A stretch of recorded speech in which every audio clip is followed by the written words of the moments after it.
Good morning, everybody. It's good to be on this platform. I would like to welcome our chairman, Dr. Aditya Niyok, our co-chairman, Dr. Minakshi Yadav Dhar, our convener, Dr. Sukanya Mitra, our co-convener, Dr. Ankur Sinha, and I'll be moderating the session. Dr. Aditya Niyok, kindly say a few words. Good morning, everybody. Welcome to my co-panelists, the presenters, and all the delegates for this Hyde Park 3 session. As we are already running late, let us start immediately with the presentations.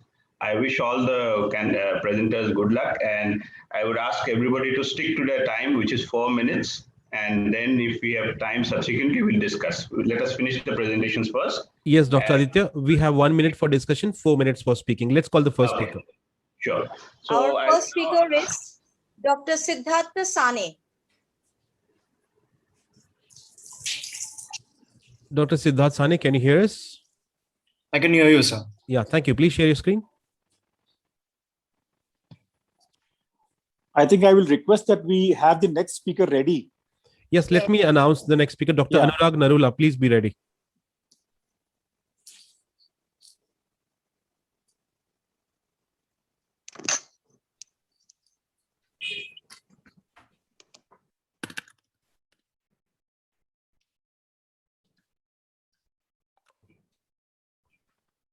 Dr. Siddharth, are you ready? Yes, ma'am. I'm trying to share the screen. Just give me a moment. From the next speaker onwards, when the discussion is going on, the next speaker can share the screen. Yeah, I think that's a good idea, ma'am. The 1 minute we have for discussion, the other speaker can actually start sharing the screen. Ma'am, is the screen being shared right now? Yes. But not your presentation. 1 second. Open your presentation. I think you'll have to give the permission to the Zoom or the Chrome to allow access to your screen if you're using a Mac. 1 second, sir.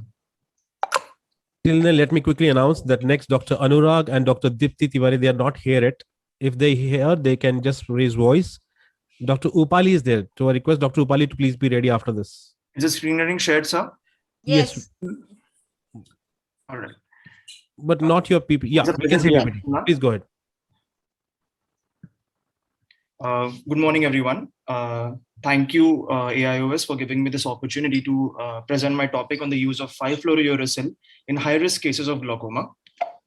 Without any further ado, I'll start with the introduction. Glaucomatous eyes with previous failed filtration surgery, young patients, previous inflammation, neovascularization, previous intraocular surgery trauma are at high risk of failure of filtration surgeries. Adjunctive use of antimetabolites has been shown to inhibit wound healing and increase success rates in high-risk glaucoma filtration surgeries. Several studies having demonstrated that post-op subcunj injection of 5-FU was effective in minimizing scar formation and promoting success in filtration surgeries, but it was also fraught with complications like corneal epithelial defects, conjunctival wound leaks, and globe perforation. Various complications like these prompted a study to investigate the intraop use of 5-FU. A prospective comparative study of single intraop use of 5-FU in 40 patients of glaucoma who were at high risk of failure of filtration was conducted. Patients were divided into 2 groups, A and B, each consisting of 20 eyes. Group A was given a 5-FU in dose of 25 mg per ml and Group B 50 mg per ml. Pre-op all routine examinations were conducted and modified Kane's trabeculectomy was performed. The inclusion criteria included previous failed filtration surgery, congenital or juvenile glaucoma, pseudophakia or aphakia with glaucoma, uveitic glaucoma, traumatic glaucoma, and advanced angle closure or open angle glaucoma. A written informed consent was taken.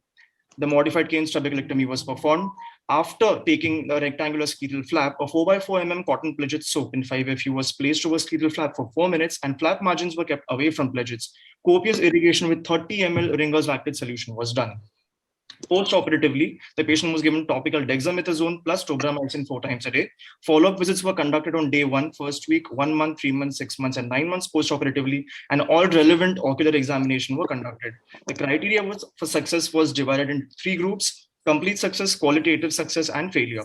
Complete success was defined as IOP less than 21 millimeters of mercury without anti-glaucoma medications, qualitative less than 21 with anti-glaucoma medications, and failure an IOP of more than 21 millimeters of mercury despite anti-glaucoma medications. The advantages of intra-op application of 5-FU over post-operative injection included less frequent patient visits, no risk of ocular perforation, no corneal epithelial defects, and decreased levels of patient discomfort. The success rate in this study with CS plus QS group of 85% in group B was found to be comparable with success rate of 73 to 96% in other studies.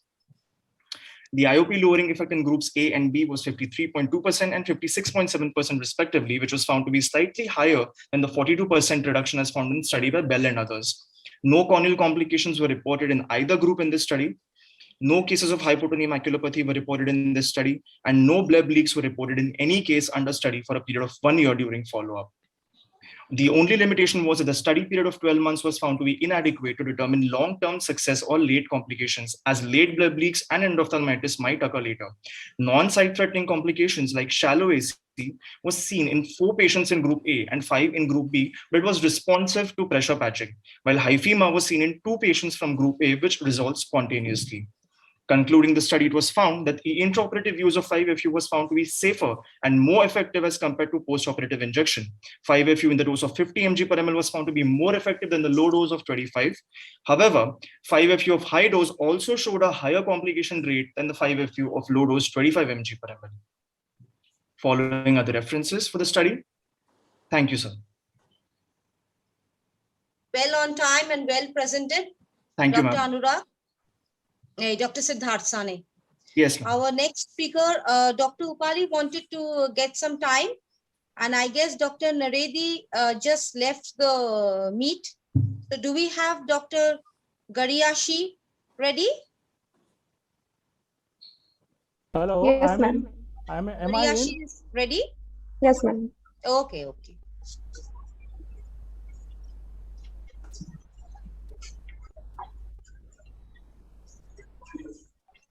Yeah. In the meanwhile, the next person can get, kind of prepared. That's Dr. Shobik Badua. Madam, am I in or no? Yes, I can see you. Okay, thank you, ma'am. Yeah. Ma'am, can I start? Yes, please. A very good morning to one and all attending today's session. Today, I shall be discussing the role of posterior sclerotomy and trabeculectomy in a post-trabeculotomy case of Sturge-Weber syndrome. And we do not have any financial interest in this presentation. To begin with, Sturge-Weber syndrome is genetic mutation, and one of the main clinical features of this syndrome is congenital glaucoma. However, there can be involvement of the anterior as well as the posterior segment of the eye. So, coming to the clinical scenario, we had this one 8-year-old boy who presented to the IOPD with clinical features of headache, diminution of vision, and pain around the right eye for 1 month.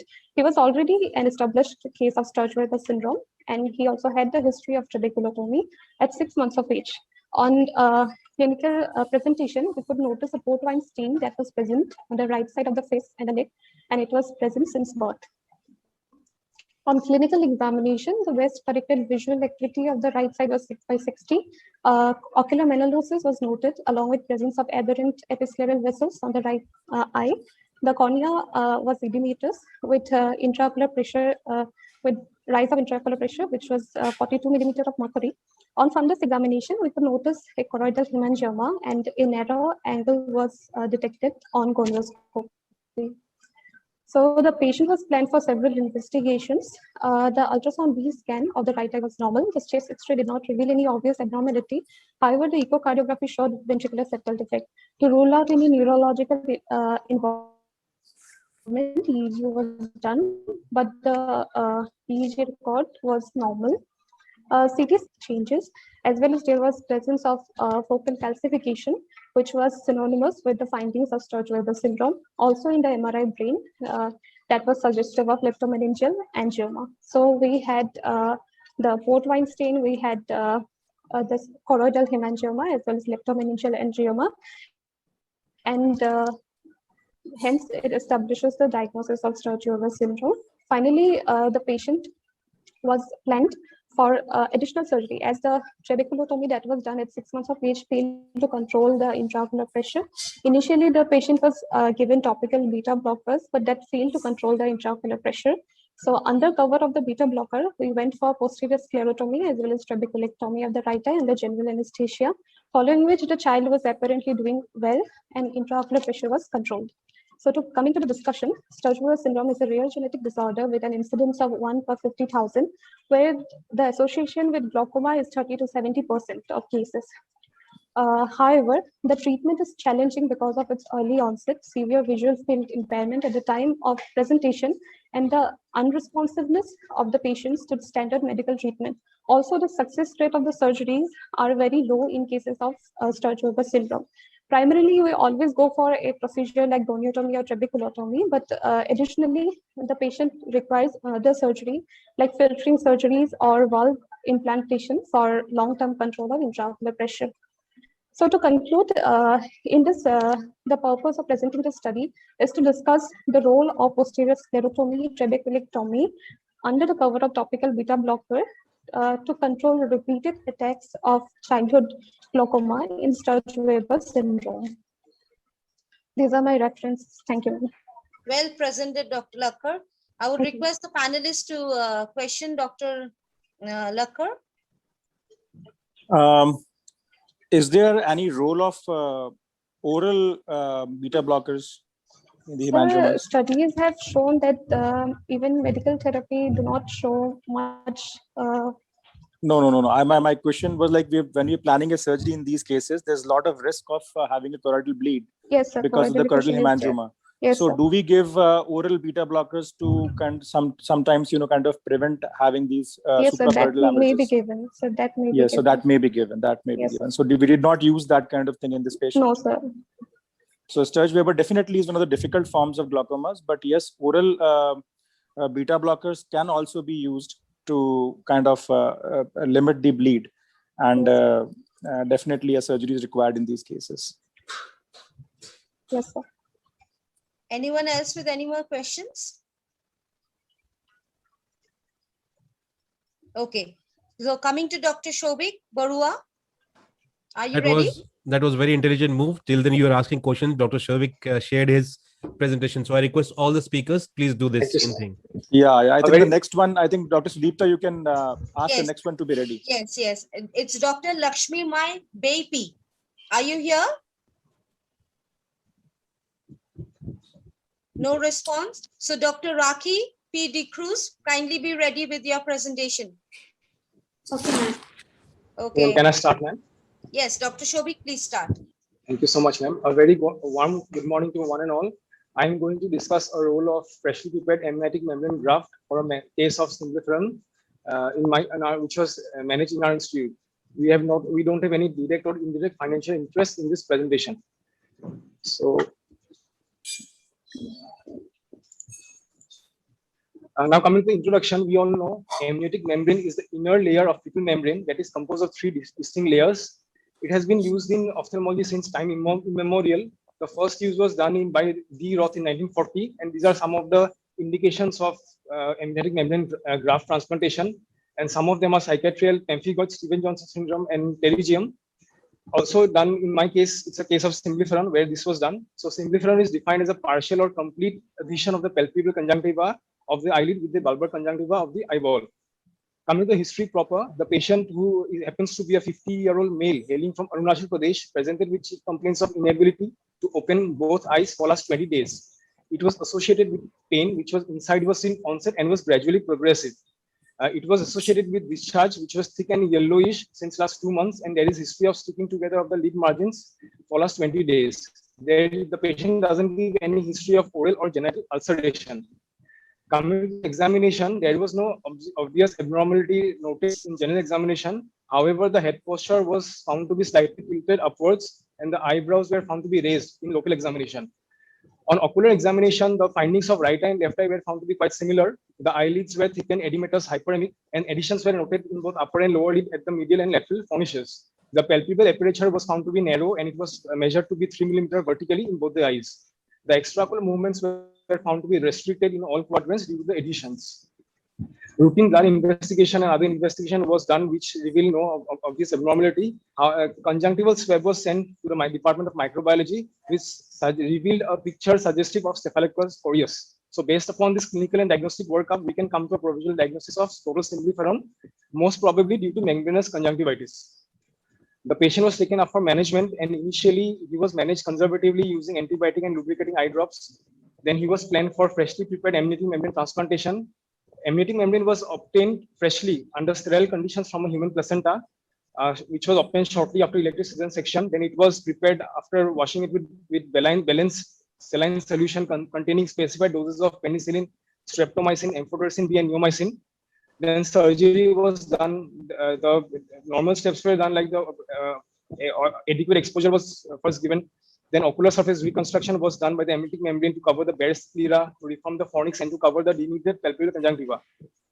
Post-operatively, the patient received topical antibiotic and steroid combination, which was tapered over the weeks, and patient did very well. Healing was confirmed using fluorescence staining, and these are some of the post-operative photographs. And on day 8, we can see the patient was doing very well.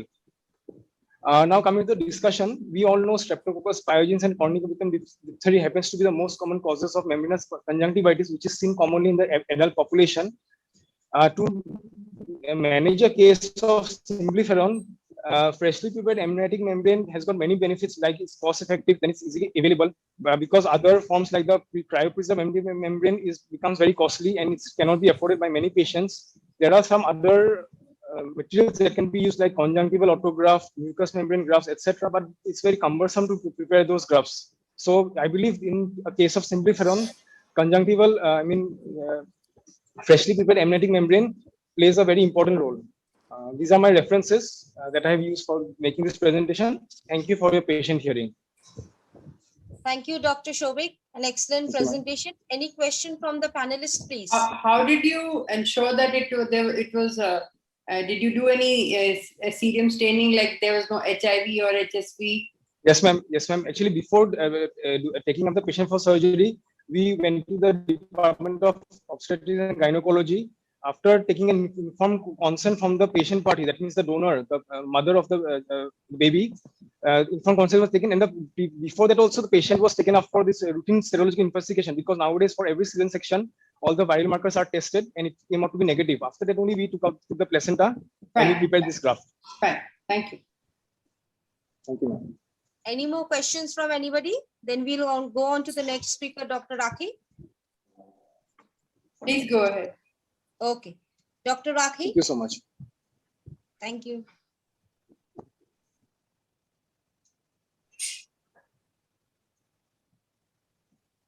Please We unmute. can't hear you. Yeah, we can't hear you, Dr. Rakhi. Dr. Rakhi, please unmute. Next speaker. Dr. Rakhi, Yeah. we can't hear you. Are my slides visible? Yes. Yeah. Meanwhile, I would request our next speaker, Dr. Upali, if you're ready. Can I start? Yes. Okay. Am I in or out? I am not in the panel. Is this Dr. Naredi, right? Dr. Naredi. What is my number then? He can speak next. Okay, ma'am. Ma'am, Dr. can I Rakhi, start? Dr. Rakhi, please start. Yes. Hi everyone, I'm Dr. Rakhi. I'll be presenting an interesting case of a cyst with a twist. So my objective is to report a rare case of internuclear ophthalmoplegia with Apgay's palsy caused by cysticercosis.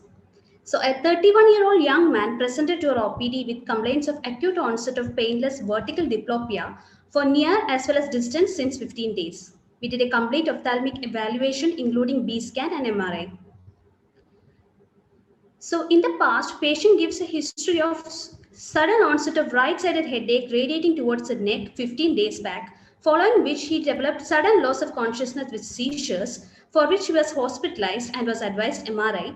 Following MRI, he was treated by a neurologist. Soon after regaining consciousness, the patient noticed that he was having this double vision. He is a vegetarian by diet.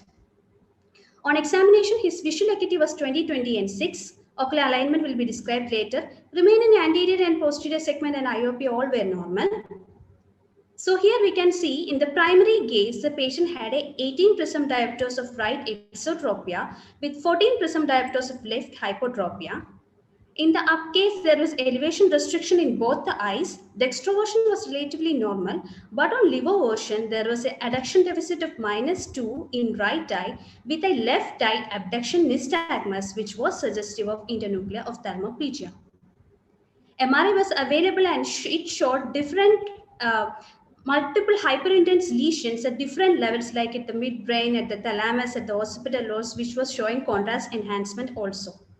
So we went ahead and did a B scan for this portion, and this showed hypoechoic spaces along the superior rectus muscles and the medial rectus muscle, which was suggestive of cyst. So then we made a provisional diagnosis of right internuclear ophthalmoplegia with upgaze palsy due to dorsal midbrain syndrome associated with neurocysticercosis and orbital cysticercosis affecting superior rectus and medial rectus muscle. We then asked the patient to review back with the neurologist with our reports, and after that the neurologist started the patient on albendazole, steroids and eptoin. 2 months later, he followed up with us, and that time the patient said that his diplopia has decreased markedly. He was orthotropic in primary gaze, but on further examination, there was a minimal exotropia and hypertropia remaining. Repeat B scan was done, which showed persistent cyst along the superior rectus muscle. So we discussed with the neurologist, and he said we will continue steroids and albendazole for a little more time. This was an MRI 2 months later, and it showed that all the cyst has completely resolved. All the cyst have completely resolved. So this cysticercosis is caused by Tinea solium. It is contracted by ingestion of undercooked pork and contaminated vegetables and food. Mainly affect the central nervous system. In the eye, it can affect the vitreous, the subretinal and subconjunctival areas mainly. Neurocysticercosis has long been recognized as a cause of pretectal and dorsal midbrain syndrome associated with cerebrovascular complication and internuclear ophthalmoplegia. Diagnosis is healthy, mainly aided by imaging techniques. Definitive diagnosis requires serology. Orbital cysts are best treated with a 4-week regimen of oral albendazole with steroids. Surgical removal is attempted only in subconjunctival and eyelid cysts. So in conclusion, cysticercosis can have a variety of presentation depending upon the site of lodgement and can mimic various neurological disorders. A basic knowledge and understanding of the disease coupled with a high index of suspicion and appropriate imaging is needed for diagnosis. All cases with orbital cysticercosis, a concurrent neurocysticercosis should be suspected and it should be ruled out.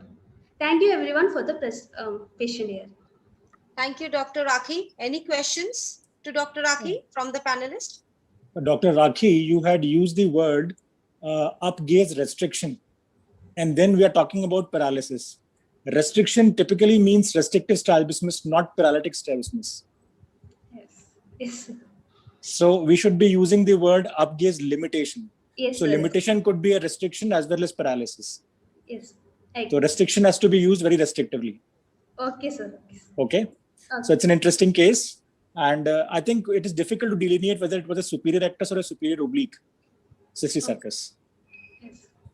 So it can be there, in both the cases. Yeah. Yes, sir. I think Doctor, on the MRI, she showed in the superior rectus. No? Was it? I think missed the MRI No. then. Yeah, she showed in the MRI. It was the Okay, cyst in the superior rectus and medial rectus. Okay. Okay, thank you. Yeah, Dr. thank you. Navedi, are you ready? Yeah, I'm ready. Please share your screen. I just want to share my, yes, I'm sharing my screen. Yeah, is it now visible? Yes. Hello? Yeah, Yes. please. My start. screen is visible? Yes. Okay, I will start my slideshow. Thank you, ma'am. My topic for today's talk is Charles-Bonnet syndrome and financial the history dates back to 1760, first described by Charles Bonnet in 1760. In 1967, French-Swiss neurologist Georges de Montpensier coined the term Charles-Bonnet syndrome in Bonnet's honor, and Charles-Bonnet syndrome was first introduced in psychiatry in 1982, and there was a they believed that the visual hallucinations are often type persistent and repetitive in nature, and it is reported incidence of non-reporting of this disorder is the greatest hindrance to determining the exact prevalence. In our Indian scenario, we also do not know what is the prevalence of the disease. And this is a flow chart for Charles-Bonnet syndrome, and the highly unreported and often misdiagnosed condition affect how the brain processes visual information, which causes people to see things that aren't real. The studies show as little as 1% of sufferers admit to have experiencing the hallucinations, and it was first reported 250 years back by naturalist Charles Bonnet. And hallucination can last for seconds to a day. Hallucination example, they are simple or complex hallucinations, and complex example complex of complex hallucination, room morphing into a war zone. And simple hallucination is like seeing animals and tiger, like a tiger or some other animals also. And simple hallucination is Lilliputian size people in Tyrolean costume, and complex hallucination is sinister figure in the house. And simple hallucinations may be observed in terms of the children playing in the park, and there may be some more animals in the ground and like that. And there is a very less reported number of patients of this Charles-Bonnet syndrome, and like that the world the prevalence around the world is ranging from 1 to 40%, and it is very high prevalence, but least noted by us, because the hallucination syndrome is now not discussed by the clinicians also. Without visual, the mechanism of the visual hallucination is without visual data coming in through the eyes, the brain brain feels the void and makes up images or recalls the stored images for you to see, and that is what causes the visual hallucinations of Charles-Bonnet syndrome. CBS predominantly affect people with visual impairment due to age-related macular degeneration, glaucoma, or diabetic retinopathy, or the damages to the eye or optic pathway. Their visual system doesn't process new image. In particular, central vision loss due to the conditions such as macular degeneration combined with peripheral vision loss from glaucoma, bilateral optic nerve damage due to methyl alcohol poisoning may predispose to Charles-Bonnet syndrome. Although most people with such deficit do not develop the syndrome.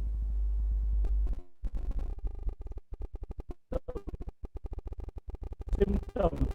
The main symptom of Charles-Bonnet syndrome is having visual hallucinations. Most people have them when they wake up. It is must that the eyes are open. Dots are the geometric shapes, landscapes such as mountains, waterfalls, people, animal, or insect. People dressed in costumes from an earlier time, imaginary creatures like dragons. The hallucination may move or remain still. They can appear in black and white or color. The length of hallucination can last seconds, minutes, or hours. There is no special test to find out if the patient is having Charles-Bonnet syndrome. The doctor will talk to patient about the medical history, try to rule out any other source of visual hallucinations, including mental health problems like schizophrenia, dementia, or Parkinson's disease. Whether you take certain medications like LSD or something. Charles-Bonnet syndrome should receive basic laboratory tests such as a metabolic panel and complete blood count, along with a neuroimaging, typically with CT without contrast, or functional MRI could be considered. This is a very interesting the slide of functional MRI. In the Charles-Bonnet syndrome, Sir, please conclude your presentation. you can see the Your 4 minutes are over, doctor. Okay, ma'am. There is no cure or effective treatment, but there is only you have to reassure the patient that he is not a crazy, and he do not. It is going to disappear after 2 years of timing. This doesn't last for lifetime, and you can change the environment. Hallucination happen more in dim lighting or brightly lit room. Change the lighting condition may reduce hallucination. and patient can distract move their eyes from away from the hallucination, look away from the hallucination, stare at the hallucination, close your eyes, then open them, rest and relaxation, reduce anxiety, and interrupting vision for the short time by closing the eyes, blinking is something helpful.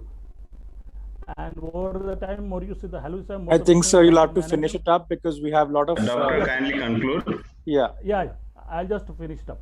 CVS tend to appear weeks or months after patients start experiencing worsening of vision, and there is no definite test to diagnose CBS. It is the properly taken history which gives you the insight into the problem, and condition require reassurance, change in lifestyle. In most cases, hallucination slows down considerably or stops after 1 or 2 years. Now we have latest the stimulation of cortical areas to dampen down the cortical. Dr. Naredi, we need to cut you short here. Thank you for your presentation. I would request our next speaker, Dr. Upali, to please share her screen. Dr. Upali, are you there? Yeah, doctor, she is here. Okay. Please share your screen kindly. Next, Dr. Chiranjeev, please be ready. Yeah, Dr. Upali, we can see your screen. Yes, good afternoon, sir. Sir, can you see my screen? Yes, please go ahead. Yes, sir. Sir, I'm Dr. Upali Tiwari, and I'm presenting a case of angle-closure glaucoma with diabetes, a dual challenge. Sorry, I'm not able to move my slides. Just put a single click on the slide anywhere, and then you can use a slide sorter to just move forward. Yeah, it's going now. Can you full screen, ma'am? Yes, sir. Yes, sir, glaucoma is one of the leading cause of irreversible blindness worldwide. It's the second most common cause of blindness after cataract. 1/3 of total glaucoma populations are from primary angle closure glaucoma. It's a group of disease in which there are reversible or adhesional closure of the anterior chamber angle. The angle closure may occur in an acute or chronic form. We had a chronic form which may develop after acute angle closure, where synuclear closure of the angle persists, or it may develop over time as the angle closes from repeated contact between the peripheral iris and trabecular mass rug, which often leads to peripheral anterior synechiae. We have neovascular glaucoma. It's a sight-threatening secondary glaucoma characterized by appearance of the new vessels over the iris and proliferation of the fibrovascular tissue in the anterior chamber angle. Retinal ischemia is one of the most common driving factor for neovascularization, and the common causes are CRVO and PDR. The current rise in the prevalence of neovascular glaucoma is mainly related to increased diabetes mellitus cases nowadays.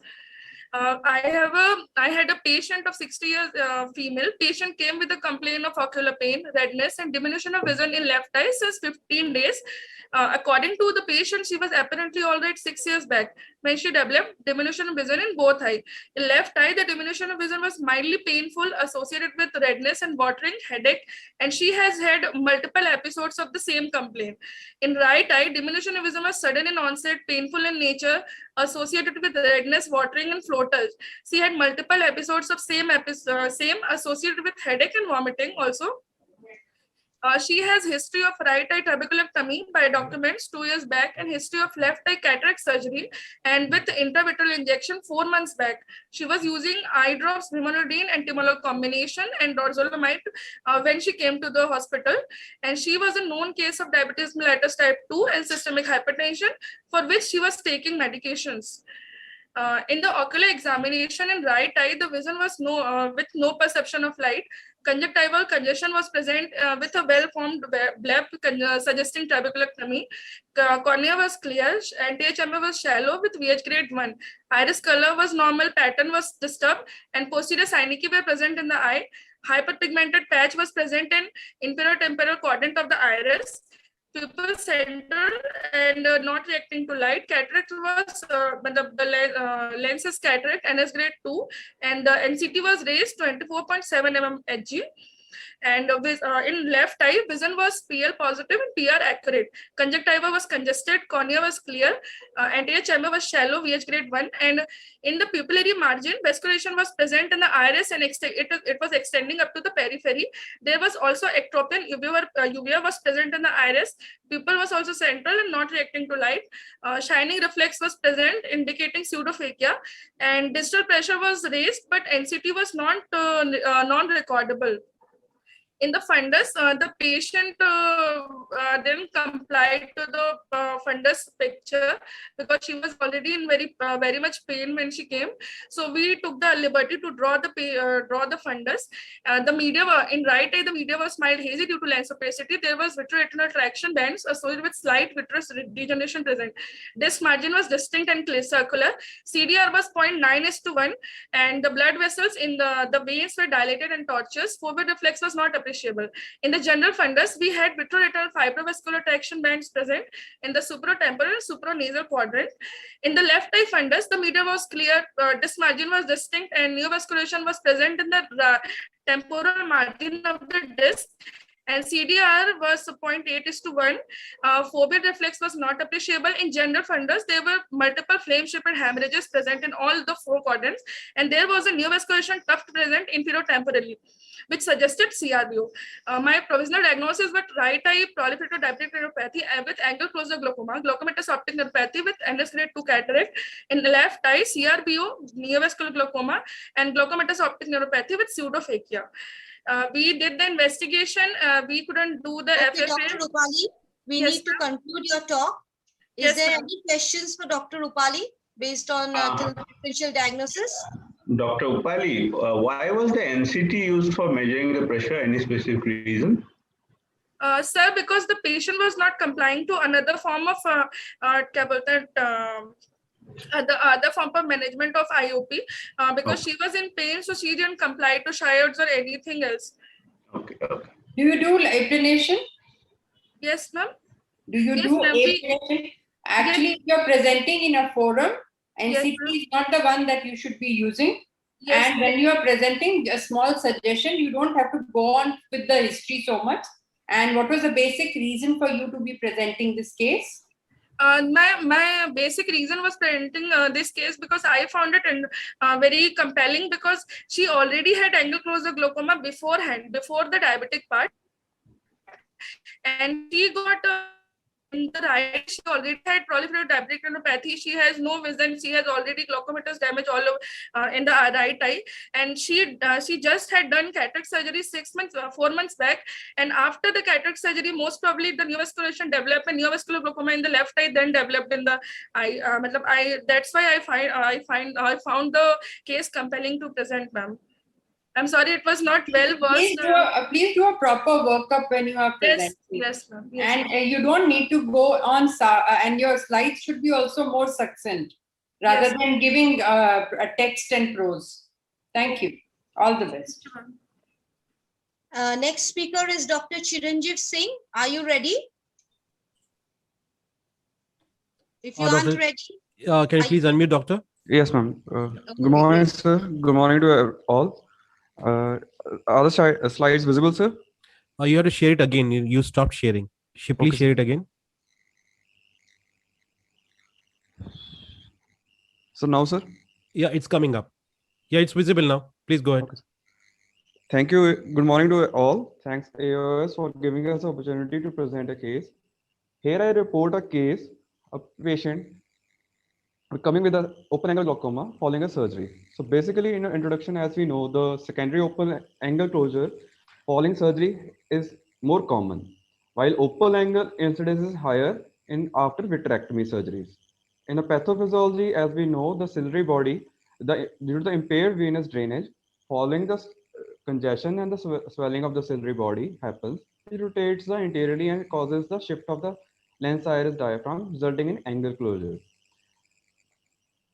In our case, we reported a patient with who came us to as a follow-up patient who was operated in November, 3 months before presenting to the OPD. He was left by post-scleral buckling and Duras laser done for inferior rhegumatogenous RD done. There was also a history of LASIK 3 years back done. As a patient was a Navy guy, before joining to the Navy forces, he had undergone a LASIK surgery. So he had a myop for the LASIK was done for the correction of -3.5 diopter number, but there was no history of any redness or congestion or any other problem. Similarly, the anterior segment showed normal, but in the left eye, the IOP was raised. When the gonioscopy was done for this patient, it showed irregular widening of the ciliary body bands in the inferior nasal as well as the temporal quadrants, suggestive of an angle recession. After the anterior segment, the fundus was evaluated since it showed agonoscopy revealed an angle recession, but the cup here was normal, 0.3, with vessels also healthy and NRR also healthy. So the diagnosis was made of a right eye normal with status post LASIK, while the left eye with the angle recession glaucoma with status post scleral buckling with a Braz laser and LASIK. This is and the visual fields were also done, which revealed normal. The fundus picture was similar to this, with the barrage done in the inferior quadrant, temporal quadrant. In addition, it shows little lattice degeneration also. The following which the patient was started on timolol and periodic, it was told to advise a intraocular evaluation and fundus to be done. Basically, this case report I wanted to discuss is that post retinal detachment as well as in retinal detachment surgeries, there's an increased risk of open angle as well as angle closure glaucoma. Usually, scleral buckling surgery, angle closure is more common. But here we got an angle recession glaucoma, basically open angle following a surgery. So basically, my study case report want to suggest that patients should always be advised for a frequent follow-up as well as to detect the early diagnosis and timely treatment. So the angle recession here can be earlier stage can be managed at the level of medical treatment only. Here are my references. Thank you all. Thank you, doctor. You said that the glaucoma is related post-surgery, but but most probably it is due to the angle recession. Angle recession glaucoma can manifest immediately or sometimes at a later part of time also. Yes. So you cannot say it's a post-surgical glaucoma. That is what I feel. Okay. And like you said correctly, that angle closure glaucoma can occur post buckling, but that is usually in the early stages. Yes, because of the venous stasis and effusion. Yes, sir. So that is what I thought. But good, well documented. Yeah, I also wanted to say that it is already a pre-existing angle recession. Was Diamox used to control the IOP preoperatively? No, sir. Pre-op was IOP was normal, sir. It was not raised, sir. Post-op only. So only after the because you showed the table which would look like a pre-operative thing. The pressure of 30 was only after the surgery. Yes, sir. Yes, sir. After follow-up, okay. Sir. Because my intent was that Diamox can also sometimes cause this rotation, ciliary body effusion and rotation of the ciliary body. Definitely. Yeah. And doctor, did you mention about the visual CD ratio or the visual fields? Yes, sir. Yes, ma'am. Cup disc ratio was 0.3 only, ma'am. With NNR healthy, ma'am. And visual field was also done with 24:2 setting, ma'am, which revealed normal visual fields, ma'am. So it could just be, and post-surgery, you would have given us a steroid also, no?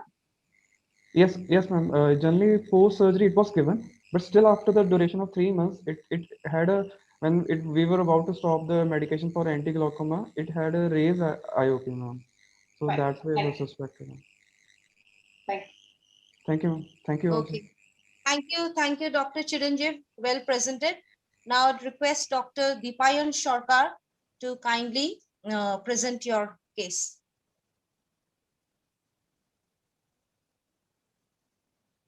Dr. Deepayan. Dr. Deepayan, can you please unmute? Yeah, we can see your slides. I think. Let me send him a message to unmute. Yeah, Dr. Deepayan, please speak.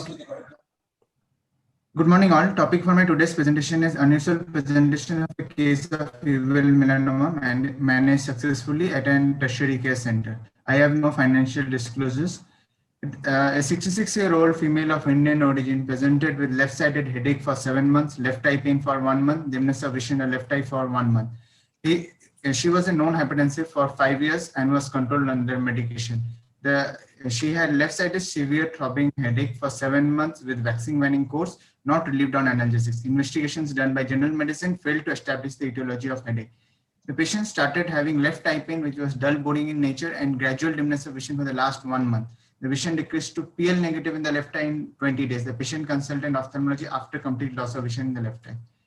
On examination, the lid adnexa, cornea, and anterior chamber were found to be normal damage in both the eyes. The iris in the left eye showed NVIs in the inferior 5 to 7 o'clock position. There was NS grade 2 cataract in both the eyes, but there was no NVAs on gonioscopy. The IOP was normal in both the eyes. Ocular movements were full, smooth, and painless in all directions. The fundus revealed a brownish black pigmented homogeneous uniform dome-shaped mass array originating from the nasal side of the retina and extending in the vitreous cavity, crossing the pupillary aperture and extending up to the temporal side. There was no view of the macula and optic disc. The USG-B scan was done. It showed an homogeneous mass originating from the nasal aspect. The mass was had an acoustically silent zone, and there was presence of choroidal excavation with an acoustic shadow in the orbit. The mass showed a typical cholestered appearance. On Doppler imaging, the tumor was found to be vascular. The MRI showed the mass as an homogeneously hyperintense in T1 weighted image, as hypointense in T2 weighted image, and as a hypointense on fat suppression image also. There was no extension of the mass beyond the globe. The investigations were done to look for metastasis. There was no metastatic lesion found on the investigations. The mass was confirmed as a choroidal melanoma of the left eye. Treatment was the left eye enucleation with a PMMA implant performed under LA with the HP sample sent. HP showed this picture, which is of a polygonal cell with abundant eosinophilic cytoplasm with distinct cell borders, large nucleoli, and conspicuous nucleoli, which is suggestive of a epithelial cell type of choroidal melanoma. The most common symptoms of choroidal melanoma are asymptomatic with flashes, floaters, dimness of vision, pain, and symptom of METS. Study conducted by P. Rishi et al. Had shown headache as a presenting feature of choroidal melanoma in less than 1% of individuals. Pathophysiology of headache has been described as angle closure glaucoma and spontaneous tumor necrosis. In our case, patient had left-sided headache for 5 months. The cause of headache was initially not attributed to ocular etiology because of no ocular complaints. This is because headache is rare and unusual clinical symptom of presentation of choroidal melanoma. Histopathologically, epithelial type is the most aggressive and fast progressing variant with higher chances of tumor metastasis and tumor necrosis. HP in our case revealed epithelial variant. Take home message for our from my session is choroidal melanoma is relatively rare in Indian population, and headache is an unusual presenting symptom. A clinician should be aware of such presentation and should evaluate promptly for ocular etiologies and tumor. Choroidal tumors can be aggressive and cause metastatic lesions, endangering life of the patient. Proper evaluation, multi-department consultation, and wise decision should be taken before planning conservative management. In aggressive tumors, it is prudent to perform timely enucleation to preserve life of the patient. Thank you. What was the IOP for the patient in the PL negative eye?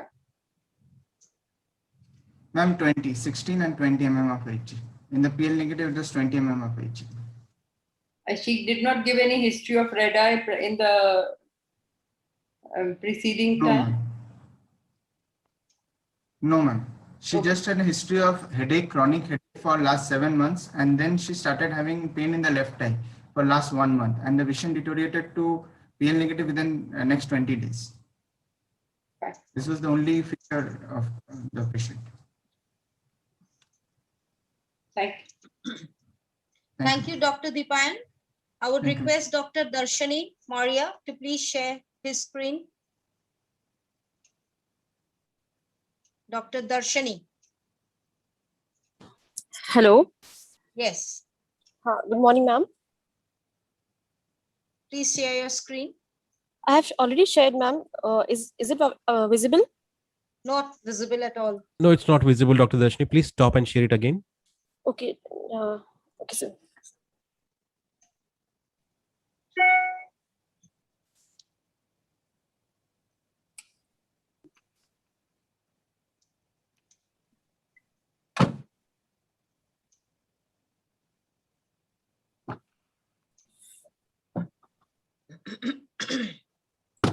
Yeah, now we can see. Okay, it's coming up. Yeah. Okay. Good afternoon, everyone. My topic for today's presentation is clinical study of prevalence of hypertension in glaucoma patients. So I have no financial interest or relationship to enclose. Glaucoma is the world's second most common cause of blindness. As we all know, it accounts for almost 15% of global blindness. India accounts for 12.9% of the world's primary open-angle glaucoma blindness. Now, early diagnosis and careful management can prevent blindness occurring from glaucoma. A variety of studies have shown that intraocular pressure is associated with systemic blood pressure. So few of them I'll quote. According to Beaver Dam Eye study, the variability is in systolic blood pressure result in change in the aqueous humor formation, which lead to increased IOP. POAG is a multiple optic neuropathy factor characterized by changes in the head of the atropic optic nerve with visual field loss associated. The impact of blood pressure on POAG has been altered by the age, with a stronger correlation with subjects in the older age group. Now, 24-hour blood pressure tracking has also been tried, and it indicated that there is a higher risk of POAG in patients with significant drop in their blood pressure overnight. So, what are the aim of my study? Aim of my study was clinical study of prevalence of hypertension in glaucoma patient. Objective of these studies were to know the prevalence of hypertension in already diagnosed patient of glaucoma, to know the association of glaucoma and hypertension, to check the diabetes, mellitus, and myopia association with glaucoma, to calculate male and female ratio in correlation of hypertension and glaucoma. Materials and methods. Study setting, Department of Ophthalmology, Santosh Medical College and Hospital. Study design, cross-sectional observational study. Patient age group was taken more than 40 years of age. Sample size was taken 114. So we collected the data manually and statistically, and analysis was performed using MS Excel and SPSS version 24. What are the inclusion criteria? All diagnosed cases of POAG above 40 years of age presenting to ophthalmology OPD at Santosh Medical College. Exclusion criteria: diagnosed cases of hypertension and age below 40 years. So results. According to results, 57% patients were found to be hypertensive when taken their blood pressure, as patients were coming to their routine checkup. So we were just following them, like we were following them for their routine investigation, and at that time also we took the blood pressure simultaneously. And also now age-wise distribution, like we find out 40 to 49 years of age group has highest number of patients who were having blood pressure, who were having hypertension. Male and female ratio: male has more prevalence rate than female.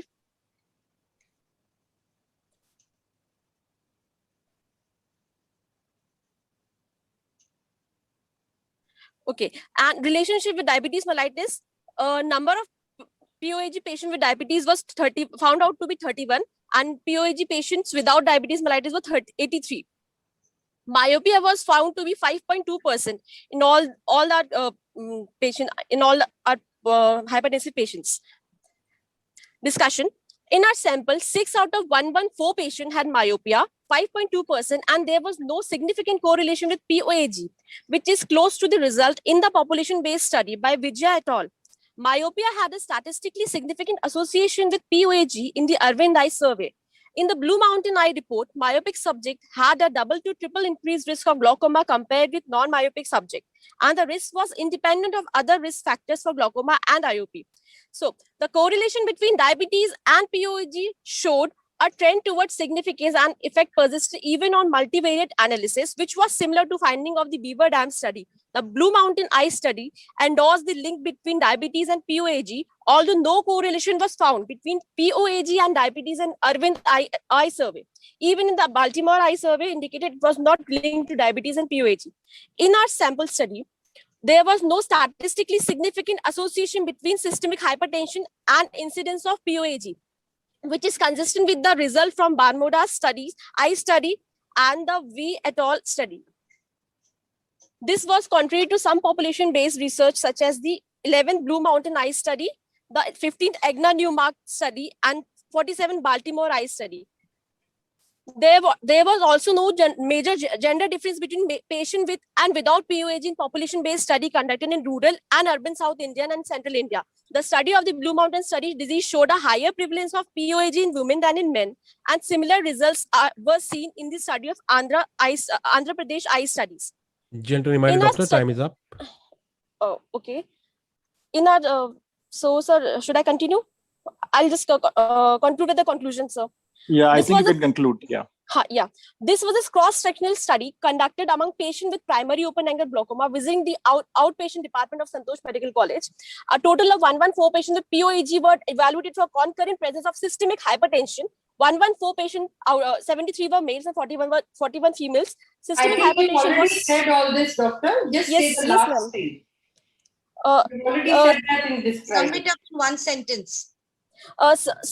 According to my study, ma'am, like systemic hypertension was not that much relevant to glaucoma patient, already diagnosed glaucoma patient.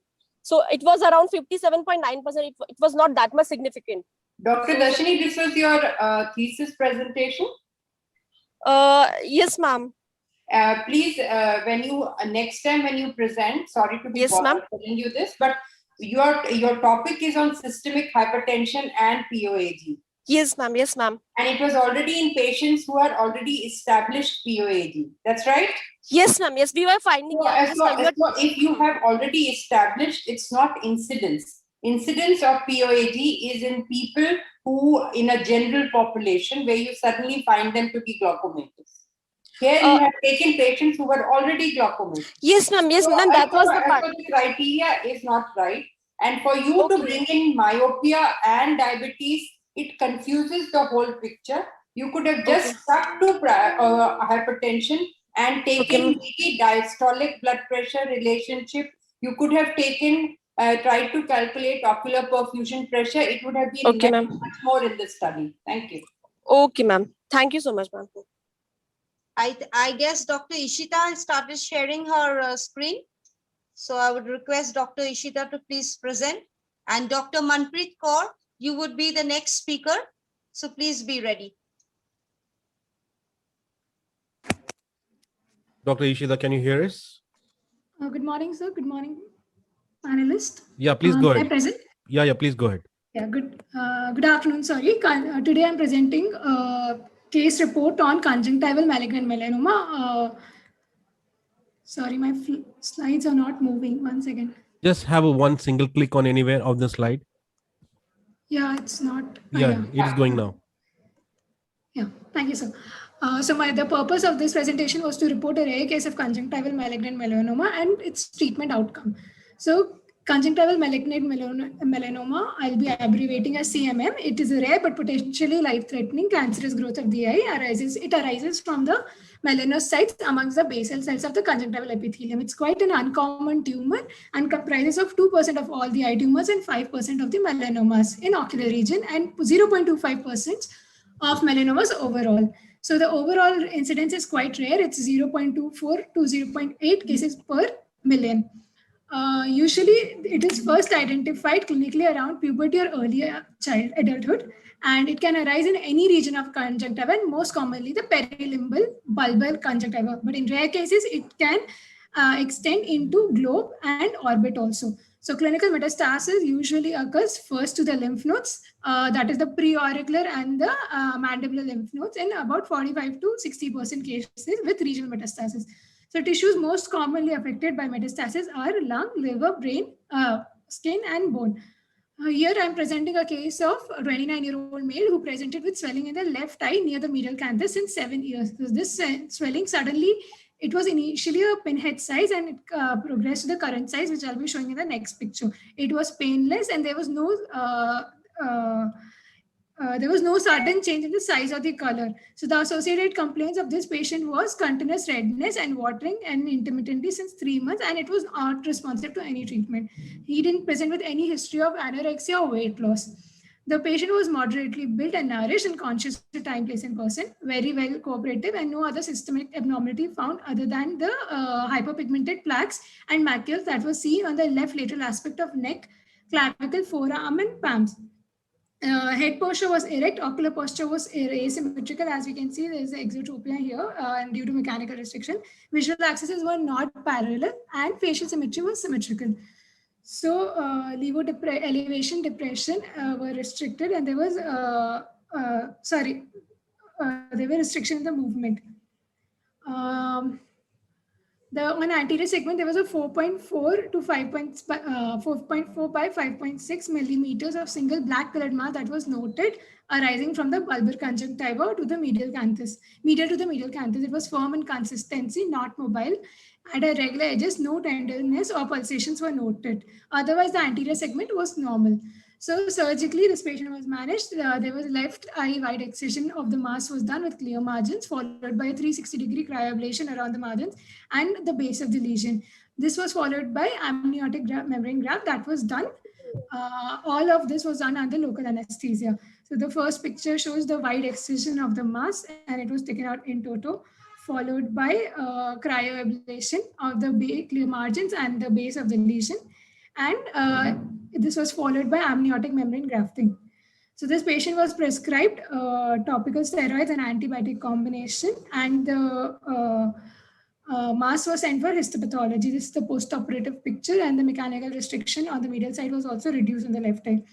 On histopathology, numerous melanophages and macrophages infiltrating 5 mm of substantia propria were noted.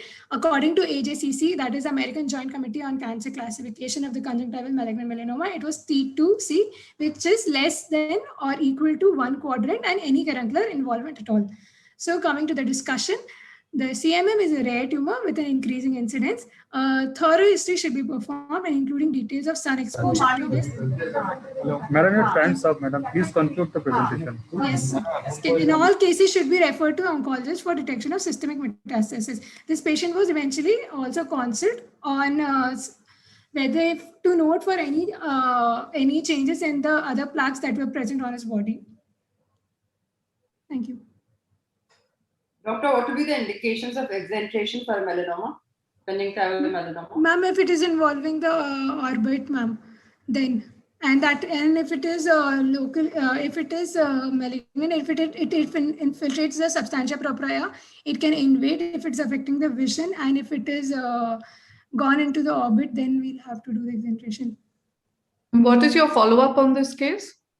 Ma'am, unfortunately, we were not able to follow up this patient after the initial first few weeks of follow-up. The graft was well accepted by the patient, but then the patient didn't show up. The mass was not large enough to produce restriction, and it was not even adherent to the sclera. Medially, it was restricted, ma'am. But the post-surgery picture that you showed was at such an angle. That's not the way you should be taking pictures. Yes, ma'am. We realized that later. Sorry, ma'am. Sorry about that. Thank you. Okay, thank you, Dr. Ishita. Before we go on to the next speaker, I will just call out the names who are left behind. Dr. Anurag Narula, Dr. Dipti Tiwari, Dr. Lakshmi Mai Beipi, Dr. Durga Subha, and Dr. Ramindra Singh. They have not responded. So we are on our last speaker, that is Dr. Manpreet Kaur. And we have 15 minutes to go. Yeah, thank you. And I think we can't see them also in the participants. Yeah, I actually checked the participant list also. I didn't get them there. Yeah. Thank you. Dr. Manpreet, over to you. Okay, ma'am. Good afternoon. Am I audible? Yes. Okay. So my topic is pyogenic granuloma of conjunctiva, a case series. So pyogenic granuloma refers to a benign acquired. Your PPT is not seen, Dr. Manpreet. Okay, so just.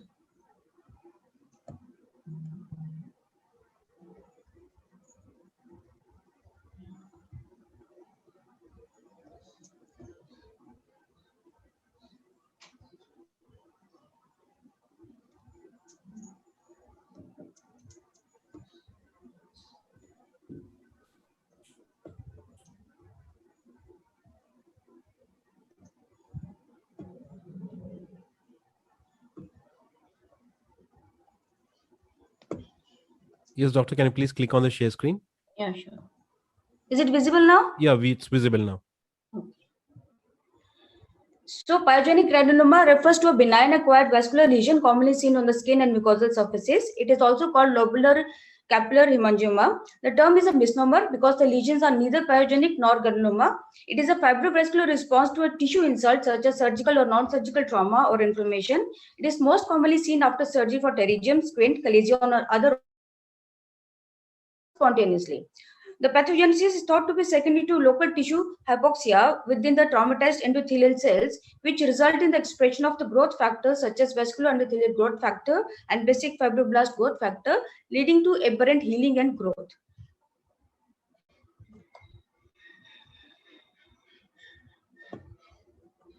So the symptoms can be foreign body sensation, irritation, discharge, unsightly mass, and rarely pain. The granulomas are often friable and prone to bleeding after trivial trauma.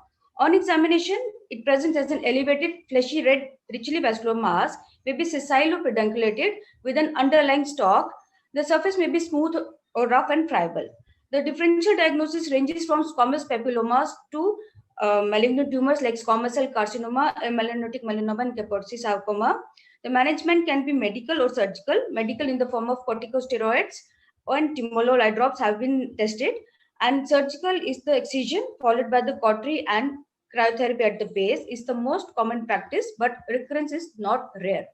So I will present a series of 7 cases. So the first case is a 23 years old male presenting with a mass in the left upper tarsal conjunctiva.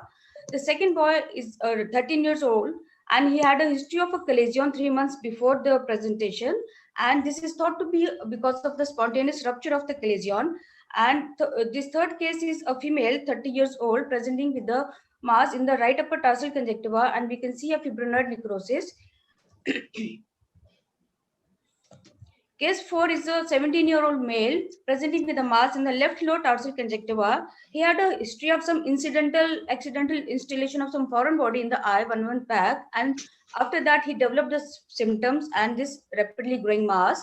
The case 5 is a girl, is a 9 years old girl. She had undergone symphylorectomy for her secondary to alkali burn. She had a pseudopterygium also.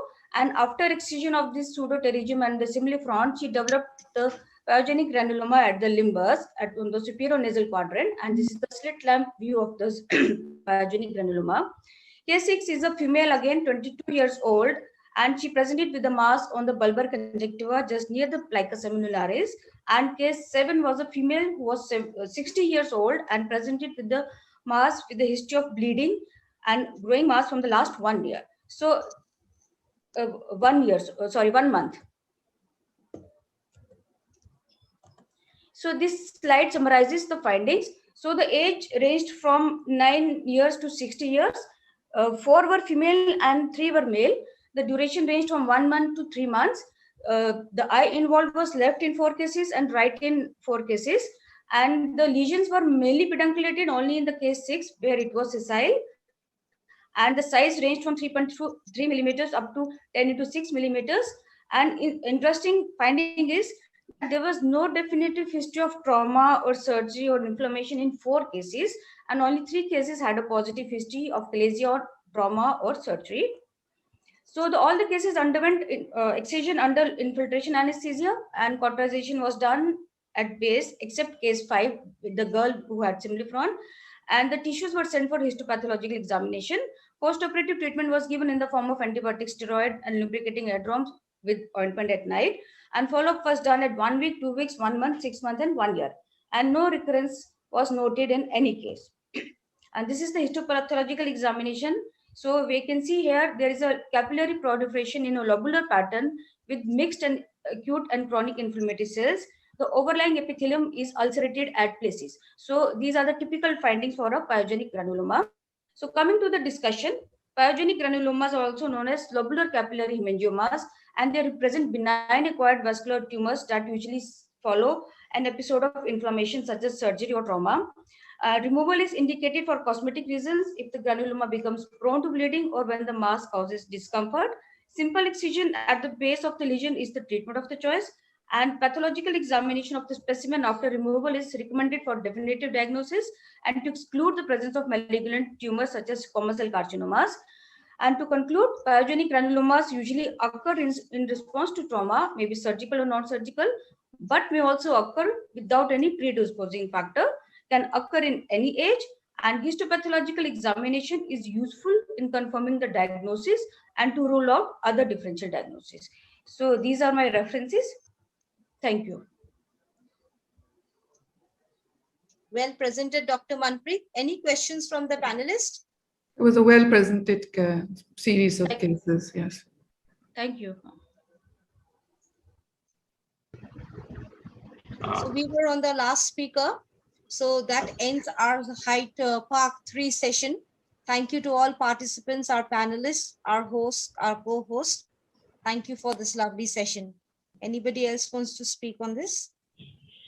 Thank you everybody for the participation, and I thank my co-panelists and thank the participants.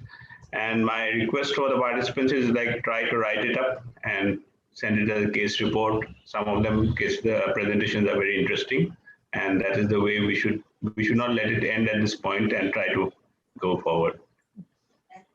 Agree with Dr. Neo, and interesting set of presentations. Thank you, everybody. Bye-bye. Yeah, thank you, everyone. It was nice presentations. Some of them were really interesting. Thank you, everyone. Yes, some of them were really very, very interesting. Yeah.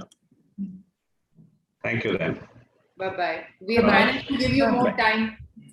Yes. Well managed, Sudipta. Thank you. Yes, Thank Sudipta. Yeah. Sudipta, well managed.